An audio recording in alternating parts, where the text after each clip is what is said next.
월요일 정치권 소식입니다. 박창환 장한대 교수와 함께합니다. 안녕하십니까? 네, 안녕하십니까. 예, 바로 들어가 보겠습니다. 이화영 전 경기도부지사 이른바 연어 술파티 의혹 관련 위증 사건 1심 판결을 앞두고 있는데 여야 공방이 치열합니다. 1심 판결의 핵심, 쟁점, 또 정치적 파장은 어떻게 보십니까? 네, 1심 판결 국민 배심원제로 이게 치러졌거든요. 예, 4대 3으로 연어 술파티 의혹에 대해서 국회에서 위증을 했다. 이렇게 유죄를 선고를 했습니다. 근데 문제는 여기서 끝났으면 깔끔한데 이게 뒤에 다른 쟁점들이 있었거든요. 예, 정치자금법 위반에 대해서는 무죄, 또 직권남용 등 이 대북 지원 관련 혐의에 대해서는 공소 기각을 했습니다. 네, 특히 이제 검찰의 이 공소권 남용에 대해서 지적한 판결도 있거든요. 음, 자, 연어술 파티는 검찰의 승리로 끝났지만 다른 혐의에서 검찰 수사에 절차적 문제가 있다라고 하는 굉장히 복합적인 결과가 나왔어요. 네, 일단은 뭐 어쨌든 연어술 파티가 논란의 중심이었기 때문에 위증 판결이 났으므로 조작기소 특검, 여권이 추진해온 조작기소 특검에 일단 브레이크가 걸린 모양새이긴 합니다. 네, 하지만 내부적으로 이 검찰의 공소권 남용의 문제는 여전히 남아 있기 때문에 앞으로 뭐 양쪽 다 뭐 불복하겠다는 얘기입니다. 결국 2심 판결까지 또 가야 되는 상황인데 재논의 물대기식 여야의 자기 정치 주장 계속 되풀이되는 이 정쟁의 영역에 이 조작기소 특검이 여전히 한 중심에 남게 됐다. 뭐 이럴 것 같습니다. 네. 이재명 대통령 국정 2년차 앞두고 있죠. 지난주에는 기자회견 그리고 대구미 연설까지 진행한 바 있는데 주말을 거치면서 참모진 개편이 있었습니다. 홍보, 민적, 사회 분야 수석을 고치했고요. 국가안보실은 차장 인선을 했습니다. 이번 인사를 통해서 향후 국정 운영의 기조 어떤 철학을 엿볼 수 있을까요? 일단 뭐 홍보수석, 민정수석, 사회수석 이게 동시에 교체된 네. 경우는 그게 뭐 우리가 흔히 얘기하는 대폭 개각 이렇게 되거든요. 이러면은요. 근데 이제 숫자로 보면 중폭이긴 하지만 어쨌든 홍보수석, 민정수석, 사회수석은 민심과 소통의 채널이기도 해요.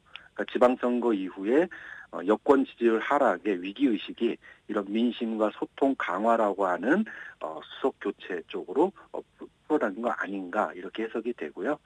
검사 출신의 민정수석, 또 민노총 출신의 사회수석, 국방개혁 비서관 출신의 안보실 1차장 이런 인사들을 보면 집권 2년 차에 이재명 정부가 추진을 약속했던 검찰개혁, 또 산업재해 방지, 노동개혁, 전시작전권 전환 등 이재명 정부의 개혁 추진에 정책이 흔들림 없이 추진하겠다. 뭐 이런 의지를 보여줬다. 좀 그런 점에서 국정 방향의 커다란 변화라기보다는 네. 오히려 더 현실 속에서 실현 가능한 개혁들의 속도를 더 내겠다. 뭐 이런 쪽에 무게가 실렸다. 이렇게 봐야 되겠죠.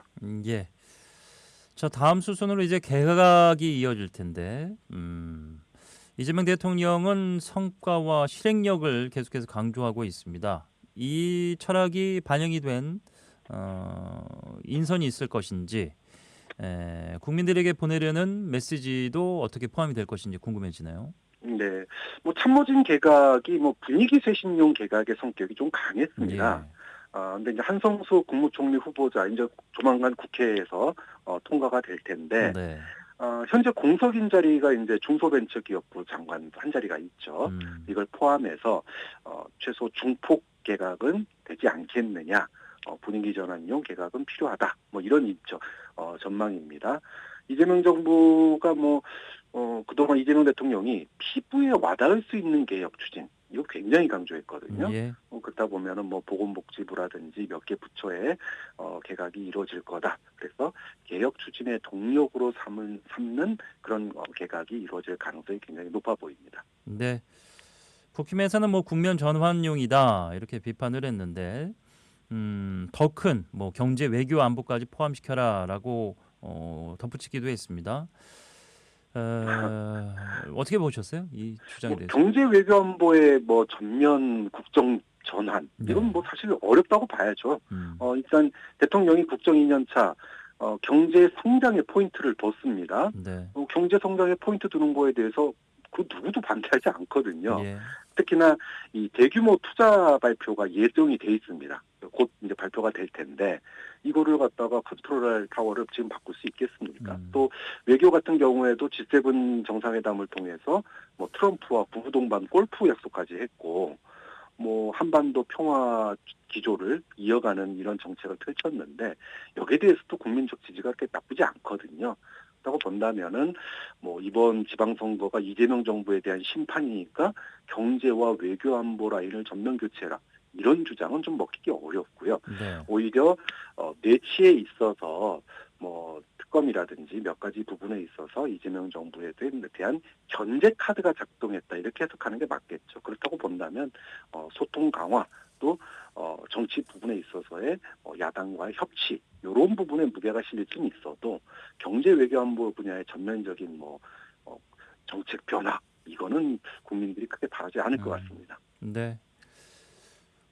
국민의힘 장동혁 대표는 이제 입원 중이죠. 6.3 지방선거를 치르면서 피로가 쌓였다 뭐 이렇게 얘기를 했습니다만 아무도 그 입원한 사람은 없는데 홀로 입원해 계시면서 업무 보고도 받고 뭐 이런다고 봐서는 물러날 생각이 전혀 없는 것 같습니다. 네.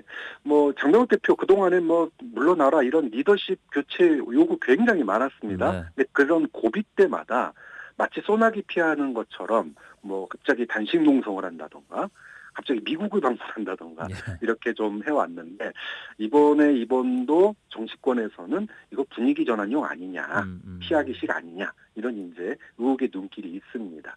어쨌든 장동혁 대표 입원한 와중에도 총선 결과에 대한 당내 국민의힘 내부의 발표가 있었는데 뭐 장동혁 대표가 뭐 열심히 해서 선거 결과에 이 노력한 것들이 들어갔다 이렇게 얘기하다 보니까 뭐 책임 없다 뭐 이렇게 얘기를 하는 것 같아요. 강제적으로 장동혁 대표 뭐 밀어낼 힘도 없고 그렇다고 스스로 물러날 것 같지도 않고 이러다 보니 내년 2월 달 정도로 미뤄지는 거 아니냐 그때까지 장동혁 대표가 버티는 거 아니냐 뭐 이런 이제 전망들이 나오고 있는데 정정식 원내대표 그때까지 갈 사안 아니다. 그래서 조만간 거취를 갖다가 결정할 수 있는 움직임이 있을 수도 있다. 뭐 이렇게 예고를 하기 때문에 국민의힘 내부의 장동혁 대표 사퇴 논란, 진퇴 논란 앞으로도 좀 뜨거운 여름만큼 뜨겁게 이어질 것 같습니다. 예. 민주당은 8월 중순 전당대회를 앞두고 있는데 당 대표를 향한 젠걸음, 뭐 의원들마다 각자 벌이고 있습니다. 일단 우원식 전 국회의장은 출마하지 않겠다라고 선언하면서 이재명 대통령과 좀 비슷한 취지의 얘기를 했습니다. 당내 그 갈등이 전쟁으로 비화하는 것을 우려하는 듯한 민주당의 시계가 멈췄다 뭐 이런 표현까지 썼다고요. 네, 상당히 민주당 내부의 분위기가 지금 험악한 상황입니다. 네. 우원식 의장 전 국회의장 말처럼 과연 누구를 위한 전당대회냐. 지금이 김대중 노무현 정부도 아니고 이재명 정부인데 이재명 대통령을 밀어주는 전당대회가 돼야 되는 거 아니냐. 뭐 이런 목소리입니다. 8월 전당대회 이후에 과연 갈등이 해결될 수 있을지 아니면 계속 이어질지. 사실 지금 정청래 대표가 진보개혁 정부의 선명성을 강조하고 나선 거거든요. 네. 이재명 대통령은 반대로 대국민 확장성을 이야기하고 있는 상황입니다. 자, 겉으로 이렇게 확장성과 선명성 사이에 당 지지자들이 고민을 하고 있는데 사실은 이 엄청난 내용 안에는 뭐 차기 공천권을 둘러싼 계파 갈등이 숨어 있는 거거든요. 어느 쪽을 손을 들어주더라도 한쪽의 타격이 불가피합니다. 만약에 정청래 대표가 고집을 부리고 또 출마를 해서 당선이 된다면 이재명 대통령의 리더십은 사정없이 부서지게 됩니다. 이런 위기 상황이다 보니 이쪽 손도 들어주지 못하고 저쪽 손도 들어주지 못하는 어느 한쪽의 우위가 확실치 않는 그런 전당대회로 끝날 가능성이 굉장히 높다. 네. 그렇게 된다면 여권이 집권 2년차 당청 갈등으로 스스로 혼란을 자초하고 있는 거 아니냐 이런 비판을 받을 수도 있는 대목입니다.